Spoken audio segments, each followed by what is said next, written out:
శ్లోకాలన్నీ కలిసి చెప్దాము. సులభమైన పదాలే కాబట్టి రిపిటేషన్ అవసరం లేదు, టైం ఎక్కువ అవుతుంది. 1 నుంచి 10 వరకు శ్లోకాలు కలిసి పాడదాం. బాగా చూసి స్వామీజీతో కలిసే పదాలు ఏమంటారు ఉచ్చారణ బాగా చేస్తూ. మీదేమైంది తీసుకురావాలి, రోజు మీ కాపీ ఇంట్లో పెట్టొచ్చే కాదు. సో అన్ని శ్లోకాలు అందరూ పాడుతున్నాం. ఓకే, చక్కగా ఏ దేవత మీకు తెలుస్తుంది? శ్రీరామకృష్ణ, శారదామాత, వివేకానందులు, గురువు, దక్షిణామూర్తి, శ్రీకృష్ణుడు, తర్వాత పరమేశ్వరుడు, తర్వాత అమ్మవారు, తర్వాత రాముడు, తర్వాత ఆంజనేయ స్వామి. ఆయా దేవతలను మనసారా స్మరిస్తూ భక్తి, జ్ఞాన, వివేక, వైరాగ్యములిమ్మని ప్రార్థిస్తూ శరణాగతి భావంతో చక్కగా స్పష్టంగా పలుకుదాం. ఓ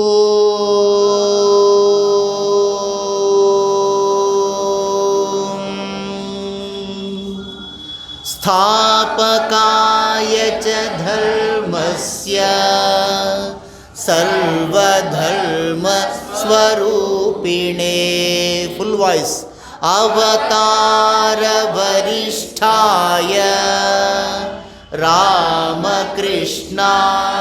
తే నమః. పవిత్రం చరితం యస్యాః పవిత్రం జీవనం తథా పవిత్రతా స్వరూపిణ్యై తస్యై దేవ్యై నమో నమః. శ్రీయతిరాజాయ వివేకానందసూరయే సచ్చిత్సుఖ స్వరూపాయ స్వామినే తాపహారిణే అనేక జన్మ సంప్రాప్త కర్మబంధ విదాహినే ఆత్మజ్ఞాన ప్రదానేన తస్మై శ్రీ గురవే నమః. నమః ప్రణవార్థాయ శుద్ధ జ్ఞానైకమూర్తయే నిర్మలాయ ప్రశాంతాయ దక్షిణామూర్తయే నమః. కృష్ణాయ వాసుదేవాయ హరయే పరమాత్మనే ప్రణత క్లేశనాశాయ గోవిందాయ నమో నమః. నమః శివాయ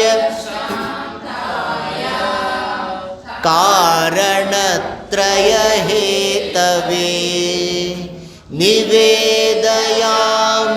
చాత్మానం గతిస్త్వం పరమేశ్వర.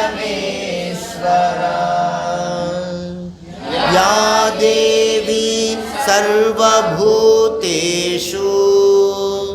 మాతృరూపేణ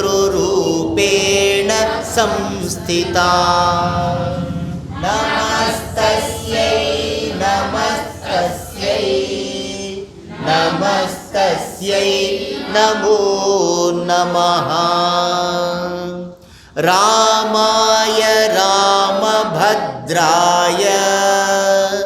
రామచంద్రాయ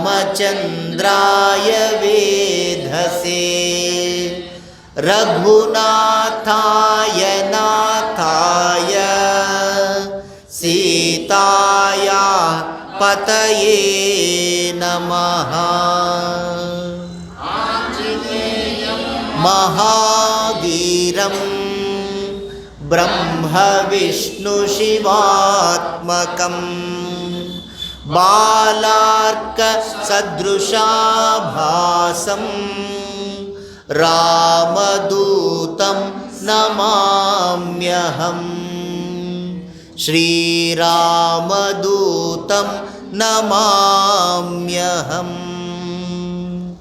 వక్రతుండ మహాకాయ కోటి సూర్య సమప్రభా నిర్విఘ్నం కురు మే దేవా సర్వకార్యేషు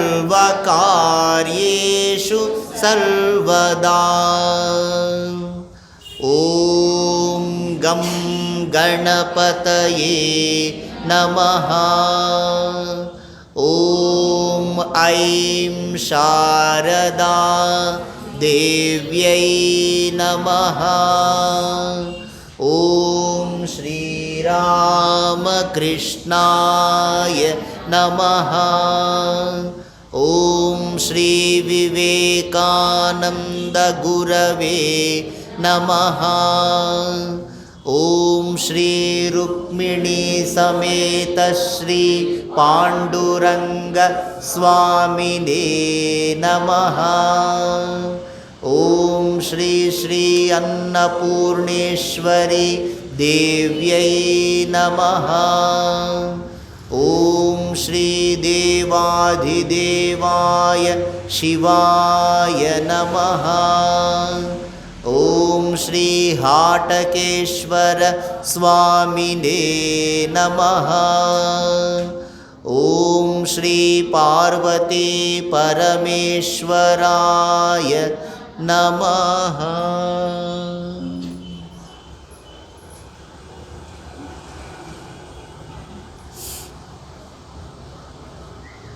గాయత్రి మంత్రములు కూడా అలాగే చెప్తాము. చక్కగా స్పష్టంగా పలకండి స్వామీజీతో కలిసి. వివిధ దేవతల గాయత్రి మంత్రములు. ఆయా దేవతల పేర్లు అక్కడ ఉంటాయి. మొదట వచ్చేసి గాయత్రి, తర్వాత నారాయణ తెలుస్తుంది కదా.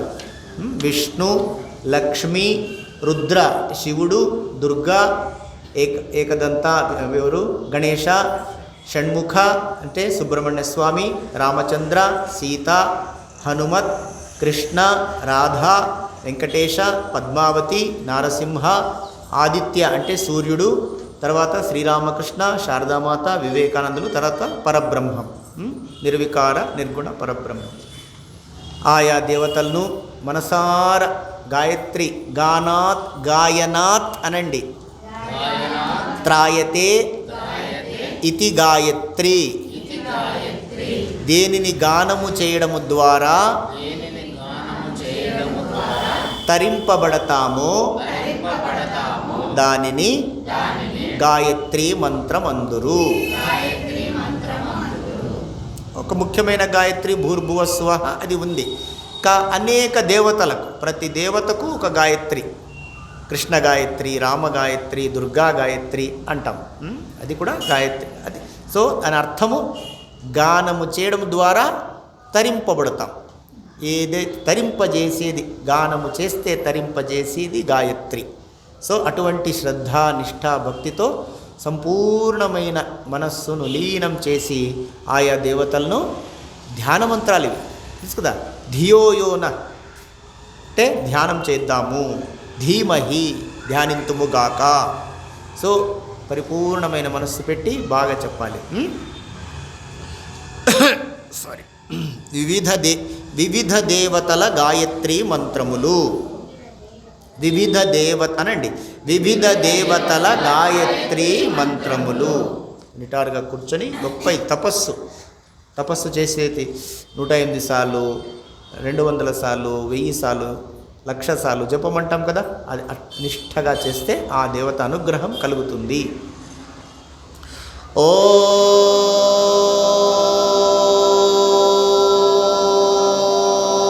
నిటారుగా కూర్చుందాం, చిన్ముద్ర ధరిద్దాం, మనస్సు ఇంద్రియాలన్నీ ఏకాగ్రం చేద్దాం. ఓం భూర్భువస్సువః తత్సవితుర్వరేణ్యం భర్గో దేవస్య ధీమహి ధియో యో న ప్రచోదయాత్. 3 సార్లు గాయత్రి. ఓం భూర్భువః స్సువః తత్సవితుర్వరేణ్యం భర్గో దేవస్య ధీమహి ధియో యో నః ప్రచోదయాత్. ఓం భూర్భువః స్సువః తత్సవితుర్వరేణ్యం భర్గో దేవస్య ధీమహి ధియో యో నః ప్రచోదయాత్. ఓం నారాయణాయ విద్మహే వాసుదేవాయ ధీమహి తన్నో విష్ణు ప్రచోదయాత్.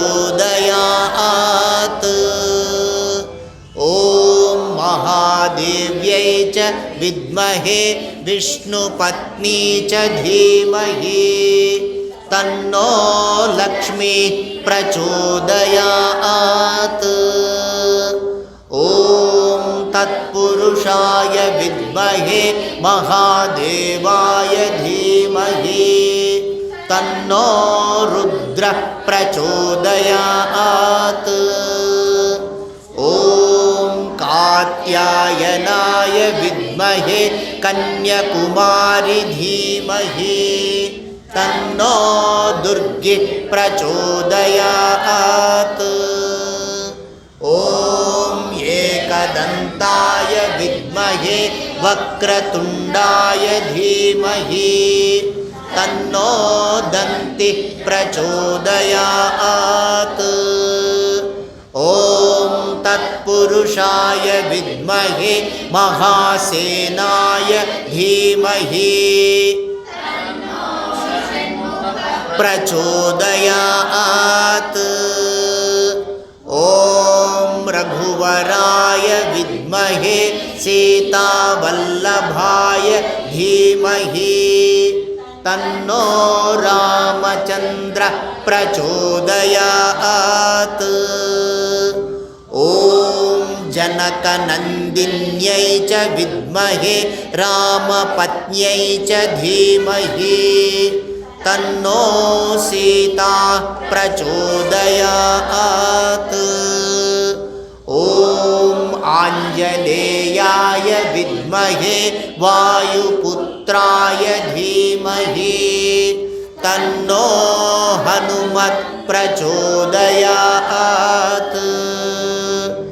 ఓం నారాయణాయ విద్మహే గీతాచార్యాయ తన్నో శ్రీకృష్ణ ప్రచోదయాత్.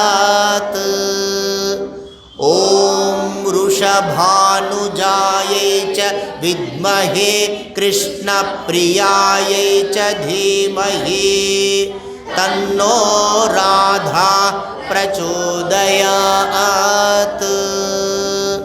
ఓం శేషాచలాయ విద్మహే శ్రీనివాసాయ ధీమహి తన్నో వెంకటేశ ప్రచోదయాత్.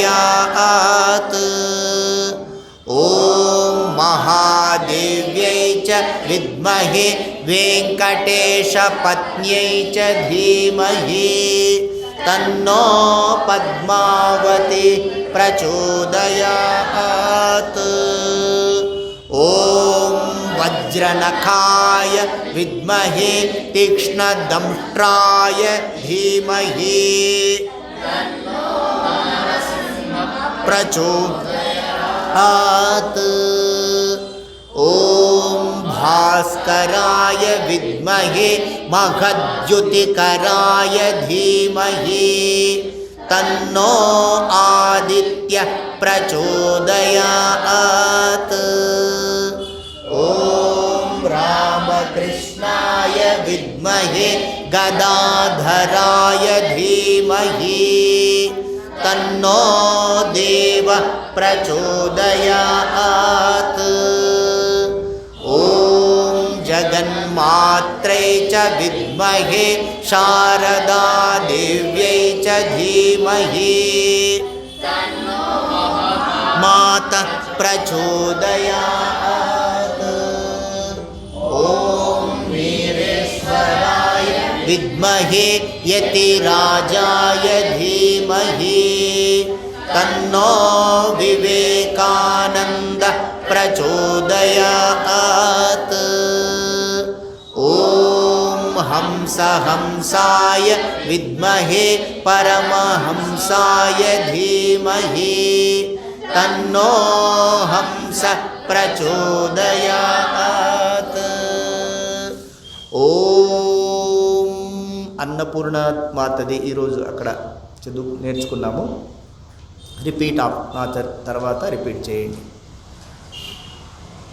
ఓం భగవత్యై చ విద్మహే మాహేశ్వర్యై చ ధీమహి తన్నో అన్నపూర్ణ ప్రచోదయాత్. ఓం భగవత్యై చ విద్మహే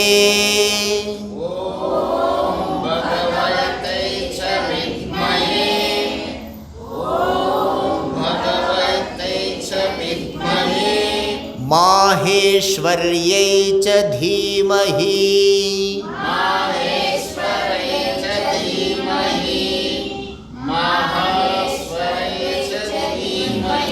महेश्वरी కూడా నాకు తప్పేం లేదు. महेश्वर्यै च धीमहि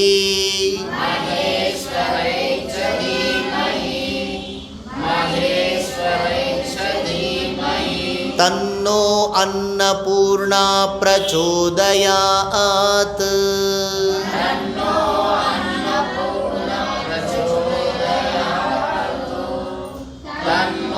अन्नपूर्णा प्रचोदयात्. మూడు సార్లు అందామా. ఓం భగవత్యై చ విద్మహే महेश्वर्यै च धीमहि तन्नो अन्नपूर्णा प्रचोदयात्. ॐ भगवत्यै च विद्महे महेश्वर्यै च धीमहि तन्नो अन्नपूर्णा प्रचोदयात्. ॐ भगवत्यै च विद्महे महेश्वर्यै च धीमहि तन्नो अन्नपूर्णा प्रचोदयात्. ॐ भगवत्यै च विद्महे महेश्वर्यै च धीमहि तन्नो अन्नपूर्णा प्रचोदयात्. ॐ भगवत्यै च विद्महे महेश्वर्यै च धीमहि तन्नो अन्नपूर्णा प्रचोदयात्.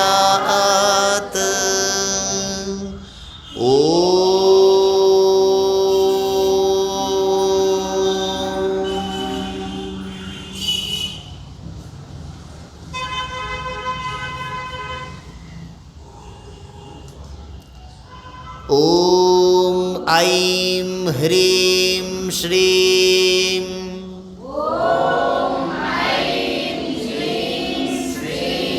श्री अन्नपूर्णेश्वरी देव्यै नमः.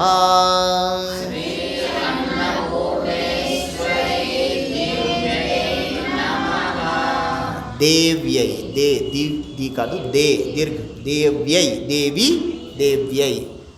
ॐ ऐं ह्रीं श्रीं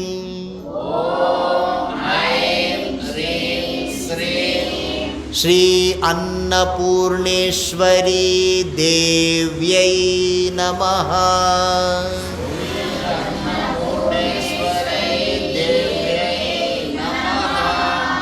ॐ ऐं ह्रीं श्रीं श्री अन्नपूर्णेश्वरी देव्यै नमः.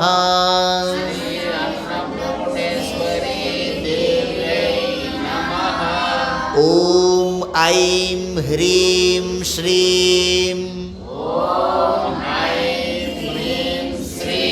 श्री अन्नपूर्णेश्वरी देव्यै नमः।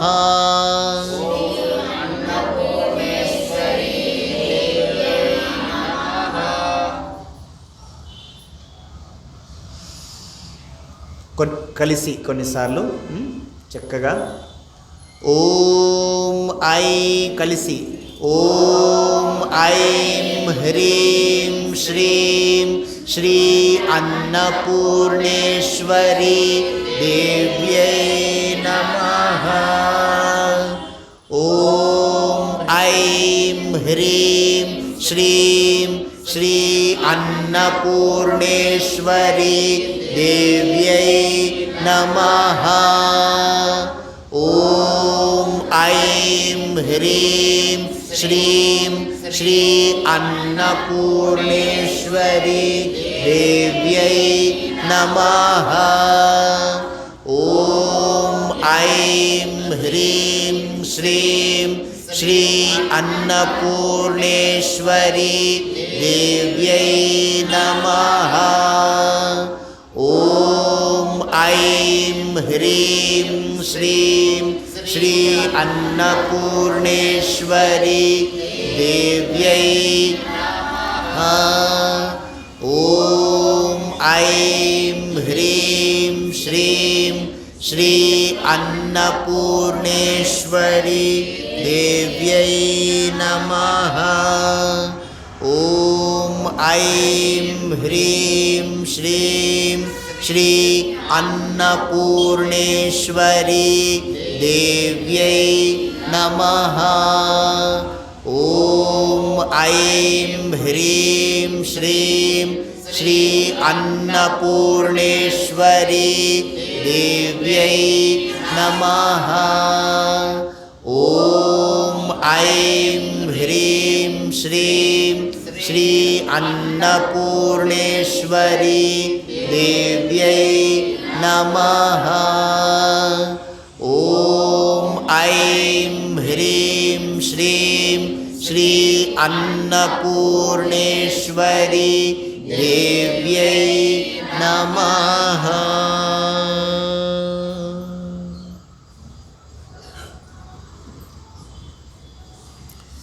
శ్రీ అన్నపూర్ణ స్తోత్రము శ్రీ ఆది శంకరాచార్యుల వారు రచించింది.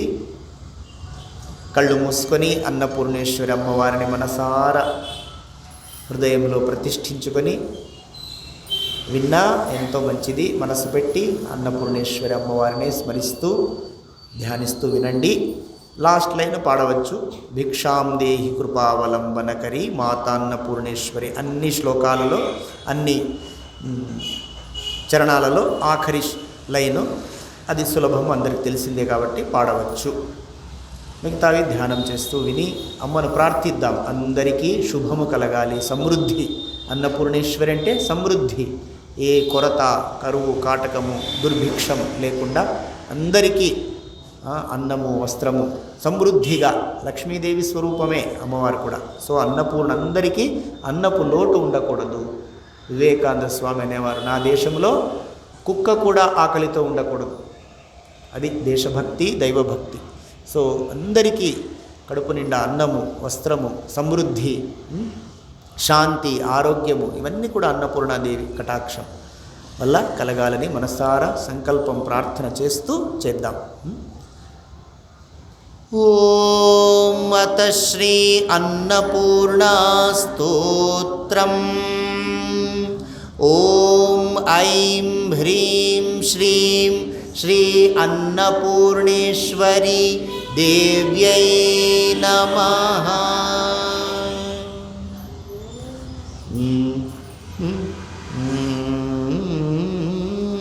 ఇది మామూలుగా నేర్చుకుంటున్నాము.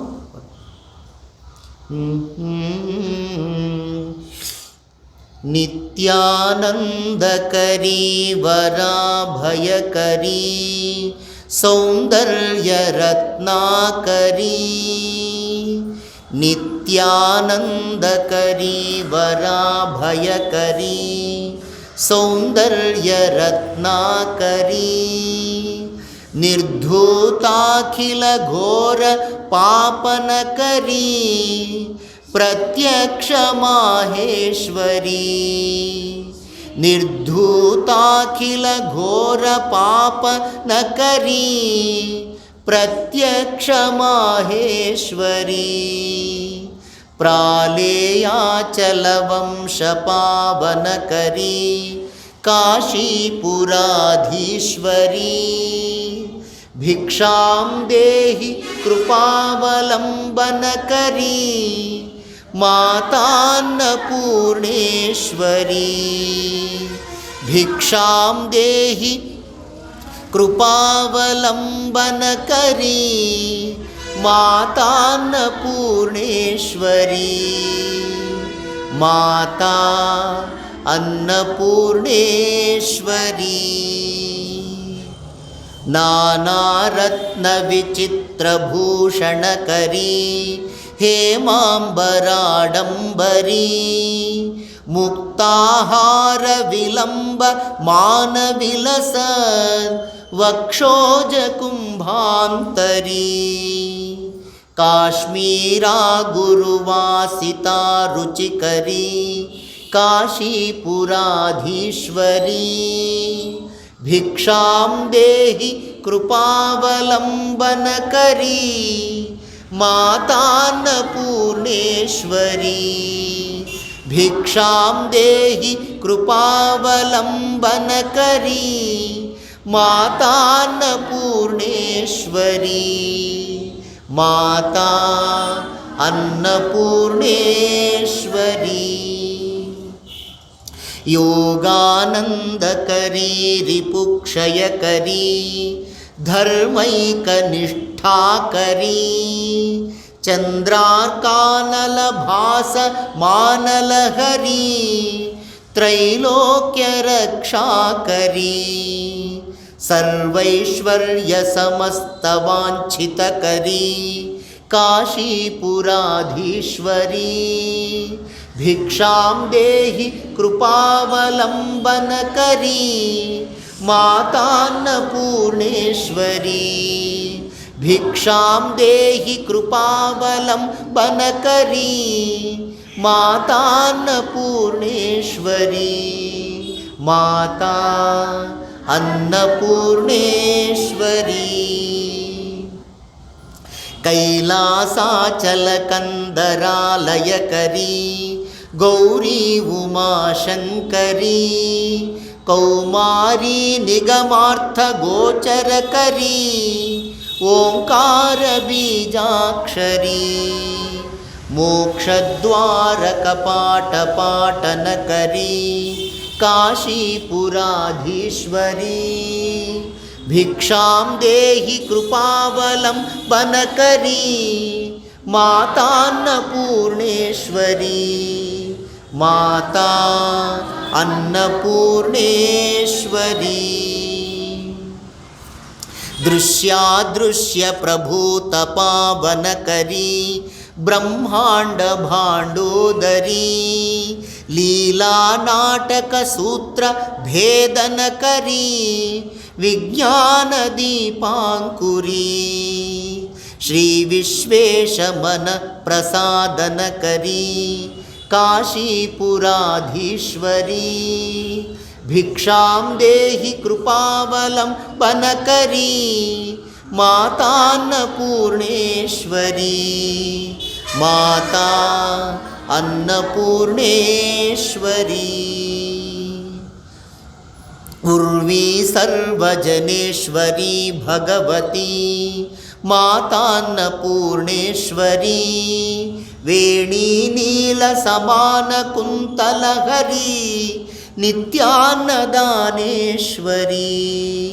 ಸರ್ವಾನಂದಕರಿ ದಶಾ ಶುಭಕರಿ ಕಾಶೀಪುರಾಧೀಶ್ವರಿ. ಭಿಕ್ಷಾಂ ದೇಹಿ ಕೃಪಾವಲಂಬನ ಕರಿ ಮಾತಾನ್ನಪೂರ್ಣೇಶ್ವರಿ. ಮಾತಾ ಅನ್ನಪೂರ್ಣೇಶ್ವರಿ. ಆದಿಕ್ಷಾಂತ ಸಮಸ್ತ ವರ್ಣನ ಕರಿ शम्भोस्त्रिभावाकरी काश्मीरत्रिजनेश्वरी त्रिलहरी नित्यांकुरा शर्वरी कामाकांक्षकरी जनोदयकरी काशीपुराधीश्वरी भिक्षां देहि कृपावलम्बनकरी मातान्नपूर्णेश्वरी माता अन्नपूर्णेश्वरी दर्वी स्वर्णविचित्ररत्नखचिता दक्षयकरे संस्थिता वामे स्वादुपयोधरी सहचरी सौभाग्यमाहेश्वरी भक्ताभीष्टकरी दशाशुभकरी काशीपुराधीश्वरी भिक्षां देहि कृपावलम्बनकरी मातान्नपूर्णेश्वरी माता अन्नपूर्णेश्वरी चन्द्रार्कानलकोटिकोटिसदृशा चन्द्रांशुबिम्बाधरी चन्द्रार्काग्निसमानकुण्डलधरी चन्द्रार्कवर्णेश्वरी मालापुस्तकपाशकाङ्कुशधरी काशीपुराधीश्वरी भिक्षां देहि कृपावलम्बनकरी मातान्नपूर्णेश्वरी माता अन्नपूर्णेश्वरी क्षत्रत्राणकरी महाभयकरी माता कृपासागरी साक्षान्मोक्षकरी सदाशिवकरी विश्वेश्वरी श्रीधरी दक्षाक्रन्दकरी निरामयकरी काशीपुराधीश्वरी भिक्षां देहि कृपावलम्बनकरी मातान्नपूर्णेश्वरी भिक्षां देहि कृपावलम्बनकरी मातान्नपूर्णेश्वरी भिक्षां देहि कृपावलम्बनकरी मातान्नपूर्णेश्वरी माता अन्नपूर्णेश्वरी अन्नपूर्णे सदा पूर्णे शङ्करप्राणवल्लभे ज्ञानवैराग्यसिद्ध्यर्थं भिक्षां देहि च पार्वती माता मे पार्वती देवी पिता देवो महेश्वरः बान्धवा शिवभक्ताश्च स्वदेशो भुवनत्रयं बान्धवा शिवभक्ताश्च स्वदेशो भुवनत्रयम् भिक्षां देहि कृपावलम्बनकरी मातान्नपूर्णेश्वरी भिक्षां देहि कृपावलम्बनकरी मातान्नपूर्णेश्वरी भिक्षां देहि कृपावलम्बनकरी मातान्नपूर्णेश्वरी माता अन्नपूर्णेश्वरी माता अन्नपूर्णेश्वरी माता अन्नपूर्णेश्वरी।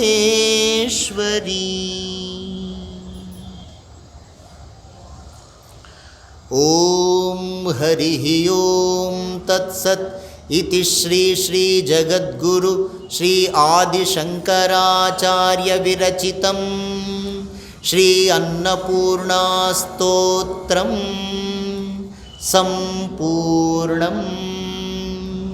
హరి ఓం తత్సత్. శ్రీ శ్రీ శ్రీ అన్నపూర్ణేశ్వరి మాతా అర్పణమస్తు.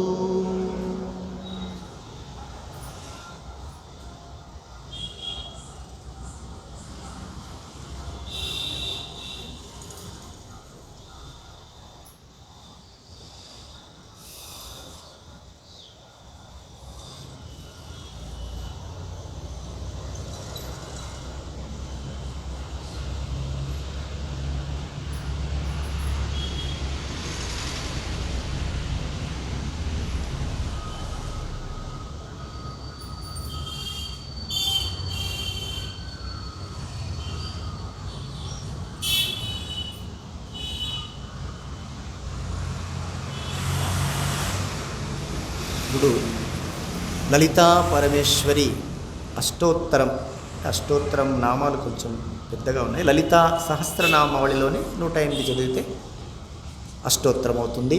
అమ్మవారిని మనసారా లలితా పరమేశ్వరి అన్నపూర్ణేశ్వరి వేరేమీ కాదు, అమ్మవారి స్వరూపమే కదా. సో లలితా పరమేశ్వరిలో అమ్మవారి అన్నపూర్ణేశ్వరిని ఈరోజు శుక్రవారం మహాలక్ష్మి, మహాసరస్వతి, మహాకాళిక, లలితా పరమేశ్వరి, అన్నపూర్ణేశ్వరిని ప్రత్యేకంగా ప్రార్థిస్తూ అందరికీ మంచి జరగాలి, భక్తులందరికీ భక్తి జ్ఞాన వివేక వైరాగ్య ఆయురారోగ్య సౌభాగ్యములు, సంపూర్ణ ఆరోగ్యము, ఆనందము, సహ జీవనము, అందరితోనూ సత్సంబంధము, ఏమంటాం ప్రేమ, ఆప్యాయత, సద్గుణం, సంపద, దైవీ సంపత్ ప్రసాదించమని, అందరికీ ఆశీర్వాదం ఇమ్మని అమ్మను ప్రార్థిస్తూ సులభమైన నామాలు ఏమంటాం సహస్రనామాలు చెప్పిస్తాను. ఒక్కొక్కసారి చెప్తే చాలు, 2 సార్లు అంటే టైం అవుతుంది. 108 ఎప్పుడు వస్తే అప్పుడు మనం ఆపచ్చు, తప్పలేదు. ఓం ఐం హ్రీం శ్రీం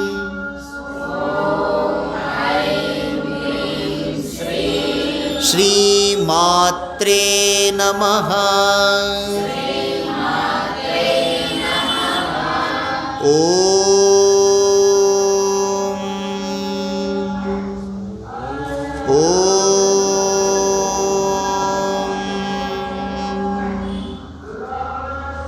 అమ్మవారివి సీతారామ మహాలక్ష్మి లలితా పరిచయం ఉంది కాబట్టి గ్రహించి విని అమ్మను ధ్యానిస్తూ రిపీట్ చేయండి. ఒక్కొక్కసారి చాలు. ఓం ఐం హ్రీం శ్రీం శ్రీమాత్రే నమః. ఐం హ్రీం శ్రీం శ్రీమాత్రే నమః. అథ శ్రీ లలితా అష్టోత్తరశతనామావళిః.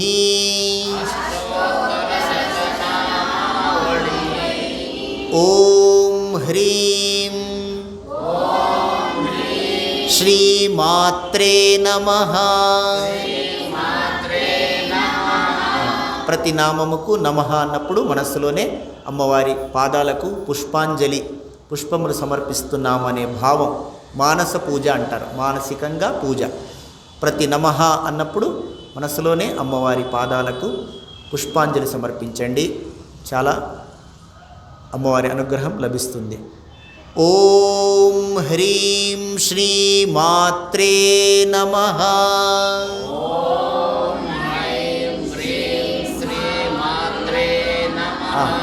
నామాలు చెప్పేటప్పుడు ఓం హ్రీం మాత్రం చాలు, అన్నీ అవసరం లేదు. ఓం హ్రీం తర్వాత ఏం నామం ఉందో అది చెప్తున్నాను విని, ఐం హ్రీం శ్రీం అన్నీ వద్దు. ఓం హ్రీం తర్వాత నామం. ఓం హ్రీం శ్రీమాత్రే నమః. శ్రీమాత్రే. ఓం ह्रीं श्रीमहाराज्ञै नमः। ॐ ह्रीं श्रीमहाराज्ञै नमः। ॐ ह्रीं श्रीमत्सिंहासनेश्वर्यै नमः। ॐ ह्रीं श्रीमत्सिंहासनेश्वर्यै। ॐ ह्रीं चिदग्निकुण्डसम्भूतायै नमः। ॐ ह्रीं चिदग्निकुण्डसम्भूतायै नमः। ॐ ह्रीं देवकार्यसमुद्यतायै नमः। ॐ ह्रीं देवकार्यसमुद्यतायै नमः। ॐ ह्रीं उद्यद्भानुसहस्राभायै नमः। ॐ ह्रीं उद्यद्भानुसहस्राभायै नमः। ॐ ह्रीं चतुर्बाहुसमन्वितायै नमः। ॐ ह्रीं चतुर्बाहुसमन्वितायै नमः। ॐ ह्रीं रागस्वरूपपाषाढ्यायै नमः।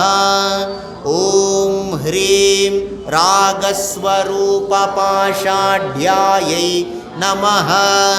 ॐ ह्रीं क्रोधाकाराङ्कुशोज्ज्वलायै नमः।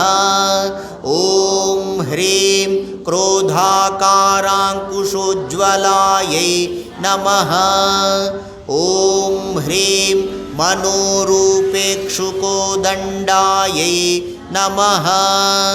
ॐ ह्रीं मनोरूपेक्षुकोदण्डायै नमः।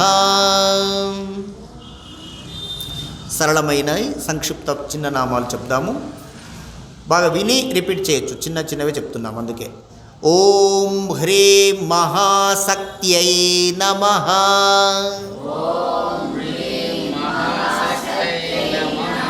ఓం హ్రీం కుండలిన్యై నమః.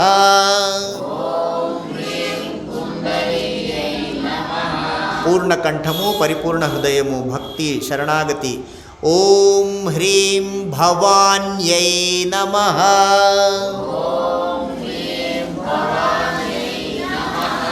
ఓం హ్రీం భావనాగమ్యాయై నమః.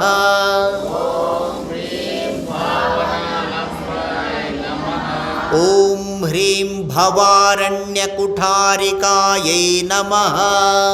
ఓం హ్రీం భవారణ్యకుఠారికాయై నమః.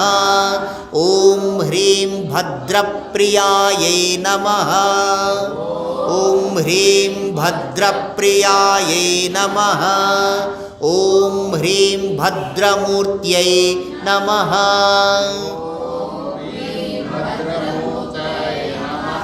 ఓం హ్రీం భక్తసౌభాగ్యదాయిన్యై నమః. భక్తసౌభాగ్యదాయిన్యై నమః. ఓం హ్రీం భక్తిప్రియాయై నమః. భక్తిప్రియాయై నమః. ఓం హ్రీం భక్తిగమ్యాయై నమః.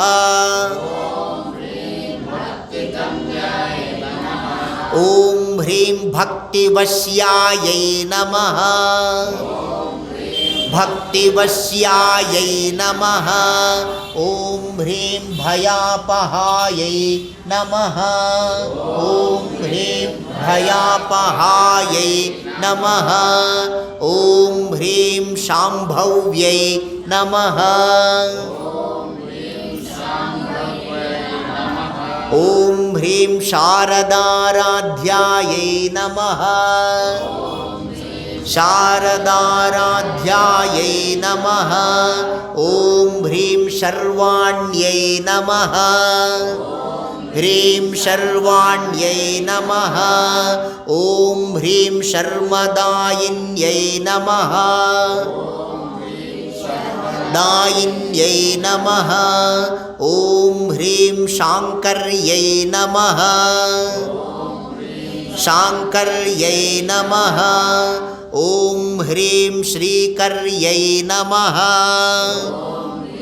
श्रीकर्यै नमः ॐ ह्रीं साध्व्यै नमः ह्रीं साध्व्यै नमः ॐ ह्रीं शरच्चन्द्रनिभाननायै नमः ह्रीं शरच्चन्द्रनिभाननायै नमः ॐ ह्रीं शातोदर्यै नमः ॐ ह्रीं शान्तिमत्यै नमः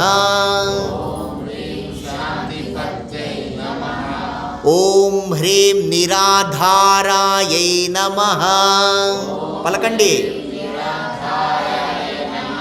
ఓ చిన్న చిన్న అందుకే చెప్తున్నాను పలకచ్చు బాగా ఓం హ్రీం నిరంజనాయై నమః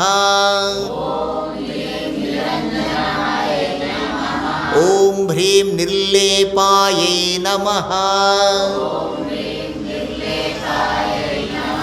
ఓం హ్రీం నిర్మలాయై నమః ఓం హ్రీం నిత్యాయై నమః ఓం హ్రీం నిరాకారాయై నమః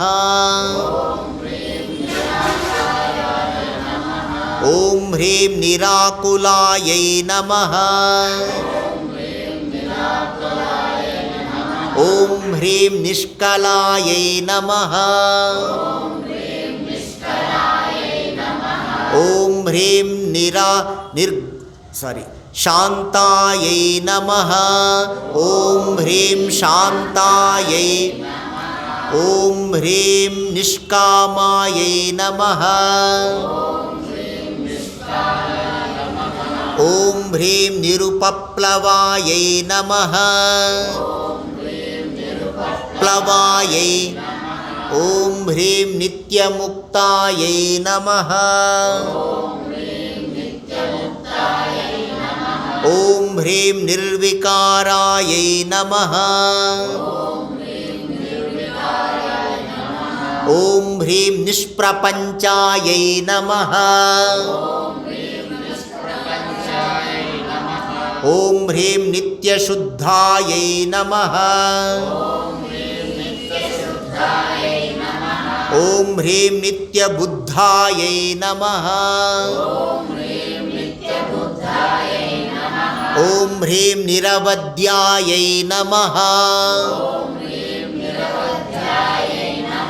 ఓం హ్రీం నిరంతరాయై నమః ఓం హ్రీం నిష్కారణాయై నమః ఓం హ్రీం నిష్కలంకాయై నమః ఓం హ్రీం నిరుపాధయే నమః ఓం హ్రీం నిరీశ్వరాయై నమః ఓం హ్రీం నీరాగాయై నమః ఓం హ్రీం రాగమథన్యై నమః ఓం హ్రీం నిర్మదాయై నమః ఓం హ్రీం మదనాశిన్యై నమః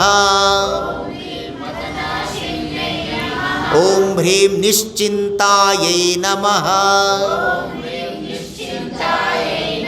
ఓం హ్రీం నిరహంకారాయై నమః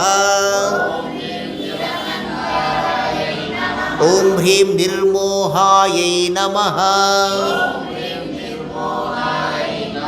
ఓం హ్రీం మోహనాశిన్యై నమః ఓం హ్రీం నిర్మమాయై నమః ఓం హ్రీం మమతాహంత్ర్యై నమః ఓం హ్రీం నిష్పాపాయై నమః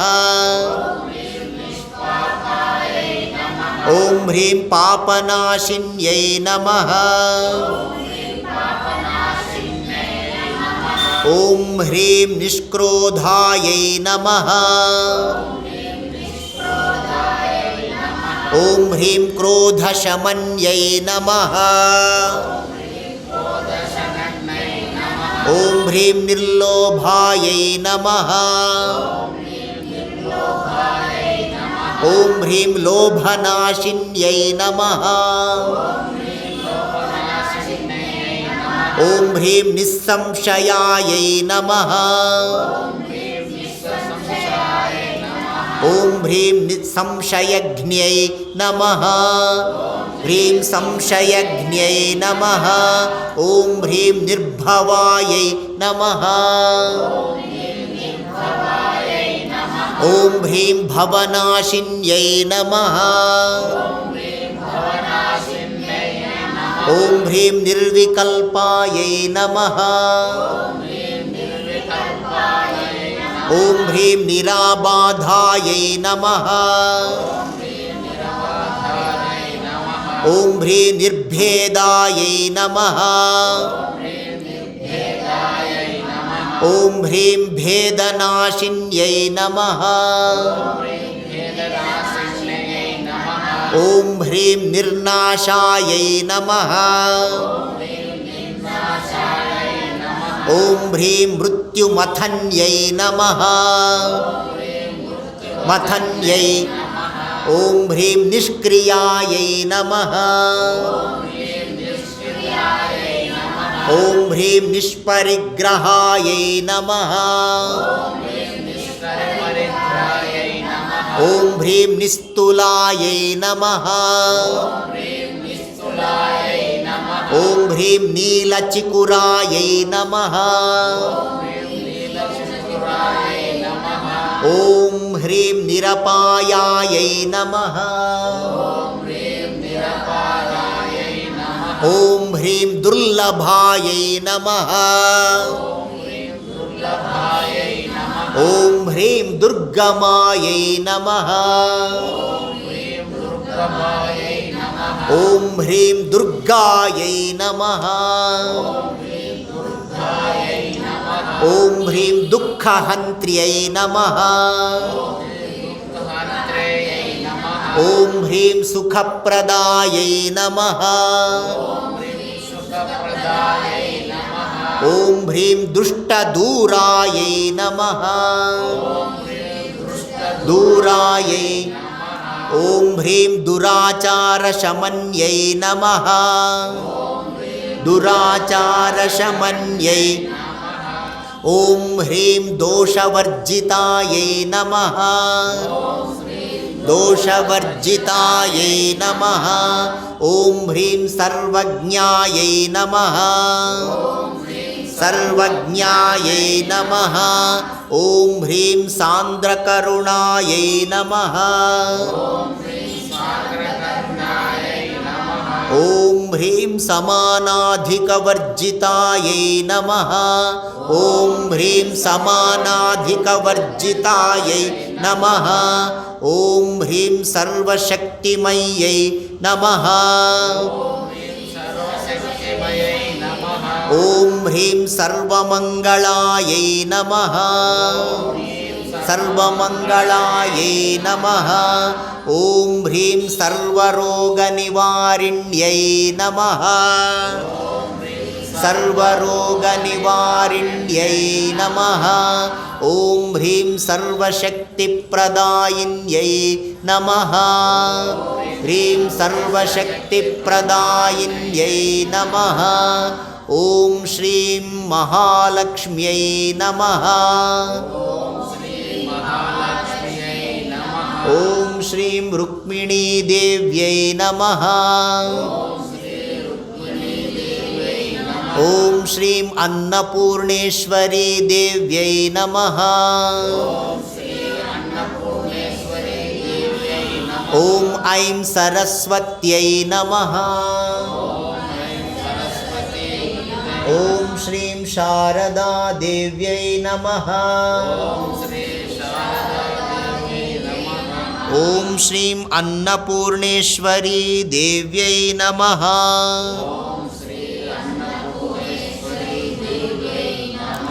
ఓం శ్రీం ఐం హ్రీం శ్రీం శ్రీ మహాలక్ష్మీ మహాసరస్వతీ మహాకాళికా స్వరూపిణీ శ్రీ శ్రీ శ్రీ రాజరాజేశ్వరీ అఖిలాండకోటి బ్రహ్మాండ జననీ ఆది పరాశక్తి శ్రీ శ్రీ శ్రీ దుర్గాదేవ్యై నమః.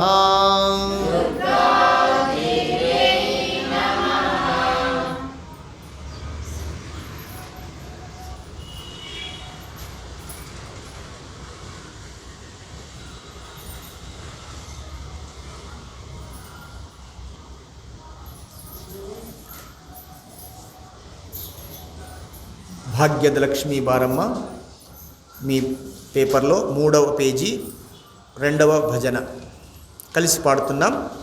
వేరువేరుగా పాడడానికి సమయం చాలదు కాబట్టి గ్రహించి బాగా భక్తి శ్రద్ధ నిష్ఠ ఏకాగ్రత. 3వ పేజీ 2వ భజనలలో 2వది చూస్తున్నారా? గిటారుగా కూర్చోండి. ఆనందంగా ఉత్సాహంగా భాగ్యద లక్ష్మి సాక్షాత్తు మహాలక్ష్మీదేవి అన్నపూర్ణేశ్వరి అమ్మవారే అన్ని రూపాలు మన హృదయంలోకి రమ్మని, మన ఇంటికి రమ్మని, మన కుటుంబంలో, మన గ్రామంలో, మన దేశములో, ప్రపంచంలో దుర్భిక్షం ఉండకూడదు, కరువు ఉండకూడదు, ఆకలి తప్పులు కరువు కాటకాలు ఉండకూడదు, సమృద్ధిగా అందరూ సుఖంగా ఉండాలని ప్రార్థిస్తూ ఆనందంగా పాడదాం. అందరికీ తెలిసిన పాటే కాబట్టి బాగా పాడండి.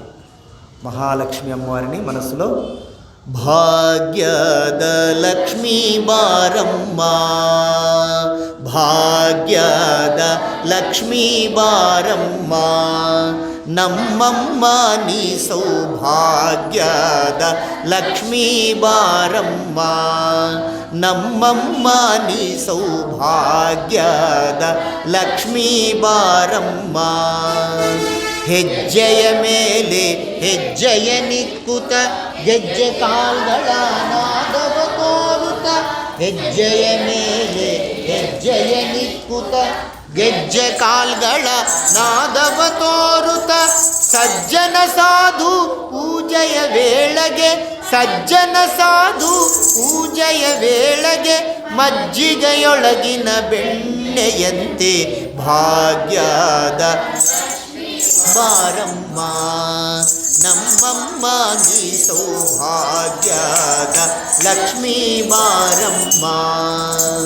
ಕನಕ ವೃಷ್ಟಿಯ ಕರೆಯುತ್ತ ಬಾರೆ ಮನಕೆ ಮಾನವ ಸಿದ್ಧಿಯ ತೋರೆ, ಕನಕ ವೃಷ್ಟಿಯ ಕರೆಯುತ್ತ ಬಾರೆ ಮನಕೆ ಮಾನವ ಸಿದ್ಧಿಯ ತೋರೆ, ದಿನಕರ ಕೋಟಿ ತೇಜದಿ ಹೊಳೆಯುವ ಜನಕರಾಯನ ಕುಮಾರಿ ಬೇಗ, ದಿನಕರ ಕೋಟಿ ತೇಜದಿ ಹೊಳೆಯುವ ಜನಕರಾಯನ ಕುಮಾರಿ ಬೇಗ, ಭಾಗ್ಯದ ಲಕ್ಷ್ಮೀ ಬಾರಮ್ಮ, ನಮ್ಮಮ್ಮ ನೀ ಲಕ್ಷ್ಮೀ ಬಾರಮ್ಮ. ಅತ್ತಿತ್ತಗಲದೆ ಭಕ್ತರ ಮನೆಯಲ್ಲಿ ನಿತ್ಯ ಮಹೋತ್ಸವ ನಿತ್ಯ ಸುಮಂಗಳ, ಅತ್ತಿತ್ತಗಲದೆ ಭಕ್ತರ ಮನೆಯಲ್ಲಿ ನಿತ್ಯ ಮಹೋತ್ಸವ ನಿತ್ಯ ಸುಮಂಗಳ, ಸತ್ಯವ ತೋರುವ ಸಾಧು ಸಜ್ಜನರ, ಸತ್ಯವ ತೋರುವ ಸಾಧು ಸಜ್ಜನರ ಚಿತ್ತದಿ ಹೊಳೆಯುವ ಪುತ್ಥಳಿ ಬೊಂಬೆ, ಭಾಗ್ಯದ ಲಕ್ಷ್ಮೀ ಬಾರಮ್ಮ, ನಮ್ಮಮ್ಮ ನೀ ಸೌಭಾಗ್ಯದ ಸಂಖ್ಯೆಯಿಲ್ಲದ ಭಾಗ್ಯವ ಕೊಟ್ಟು ಕಂಕಣ ಕೈಯ ತಿರುಗುತ್ತ ಬಾರೆ. ಸಂಖ್ಯೆಯಿಲ್ಲದ ಭಾಗ್ಯವ ಕೊಟ್ಟು ಕಂಕಣ ಕೈಯ ತಿರುಗುತ್ತ ಬಾರೆ. ಕುಂಕುಮಾಂಕಿತೆ ಪಂಕಜಲೋಚನೆ ವೆಂಕಟರಮಣನ ಬಿಂಕದ ರಾಣಿ. ಕುಂಕುಮಾಂಕಿತೆ ಪಂಕಜಲೋಚನೆ ವೆಂಕಟರಮಣನ ಪಟ್ಟದ ರಾಣಿ. ಸೌಭಾಗ್ಯ ಲಕ್ಷ್ಮೀ ಬಾರಮ್ಮ, ಭಾಗ್ಯದ ಲಕ್ಷ್ಮೀ ಬಾರಮ್ಮ. ನಮ್ಮಮ್ಮ ನೀ ಸೌಭಾಗ್ಯದ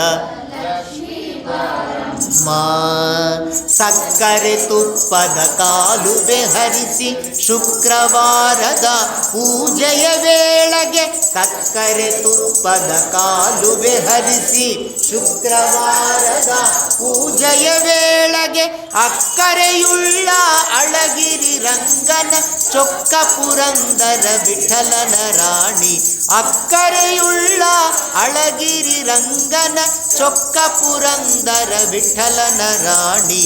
ಭಾಗ್ಯದ ಲಕ್ಷ್ಮೀ ಬಾರಮ್ಮ, ನಮ್ಮಮ್ಮ ನೀ ಸೌಭಾಗ್ಯದ ಲಕ್ಷ್ಮೀ ಬಾರಮ್ಮ. ಹೆಜ್ಜೆಯ ಮೇಲೆ ಹೆಜ್ಜೆಯ ನಿಕ್ಕುತ ಗೆಜ್ಜೆ ಕಾಲ್ಗಳ ನಾದವ ತೋರುತ.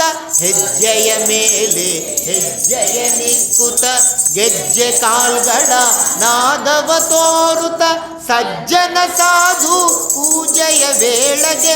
ಸಜ್ಜನ ಸಾಧು ಮಜ್ಜಿಗೆಯೊಳಗಿನ ಬೆಣ್ಣೆಯಂತೆ, ಮಜ್ಜಿಗೆಯೊಳಗಿನ ಬೆಣ್ಣೆಯಂತೆ. ಭಾಗ್ಯದ ಲಕ್ಷ್ಮೀ ಬಾರಮ್ಮ, ನಮ್ಮಮ್ಮ ನೀ ಸೌಭಾಗ್ಯದ ಲಕ್ಷ್ಮೀ ಬಾರಮ್ಮ. ನಮ್ಮಮ್ಮ ನೀ ಸೌಭಾಗ್ಯದ ಲಕ್ಷ್ಮೀ ಬಾರಮ್ಮ. ಅಮ್ಮ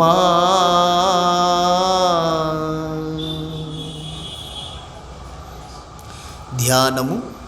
ಓಂ ಮಹಾದೇವ್ಯೈ ಚ ವಿದ್ಮಹೇ ವಿಷ್ಣುಪತ್ನಿ ಚ ಧೀಮಹಿ ತನ್ನೋ ಲಕ್ಷ್ಮೀ ಪ್ರಚೋದಯಾತ್. ಓಂ ನಾರಾಯಣಾಯ ವಿದ್ಮಹೇ ವಾಸುದೇವಾಯ ಧೀಮಹಿ ತನ್ನೋ ವಿಷ್ಣು ಪ್ರಚೋದಯಾತ್. ತನ್ನೋ ಶ್ರೀ ಪಾಂಡುರಂಗಸ್ವಾಮಿ ಪ್ರಚೋದಯಾತ್. ತನ್ನೋ ರುಕ್ಮಿಣೀ ಮಾತ ಪ್ರಚೋದಯಾತ್. ಓಂ ಕಾತ್ಯಾಯನಾಯ ವಿದ್ಮಹೇ ಕನ್ಯಾಕುಮಾರಿ ಧೀಮಹಿ ತನ್ನೋ ದುರ್ಗಿ ಪ್ರಚೋದಯಾತ್. ತನ್ನೋ ಅನ್ನಪೂರ್ಣೇಶ್ವರಿ ಮಾತ ಪ್ರಚೋದಯಾತ್. ಓಂ ಜಗನ್ಮಾತ್ರೈ ಚ ವಿದ್ಮಹೇ ಶಾರದಾ ದೇವ್ಯೈ ಚ ಧೀಮಹಿ ತನ್ನೋ ಮಹಾಮಾತ ಪ್ರಚೋದಯಾತ್.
शांति शांति शांति. हरि ओम तत्सत्. श्री रुक्मिणी समेत श्री पांडुरंग स्वामी अर्पणमस्तु. శ్రీ శ్రీ శ్రీ అన్నపూర్ణేశ్వరీ మాతార్పణమస్తు. శ్రీకృష్ణార్పణమస్తు.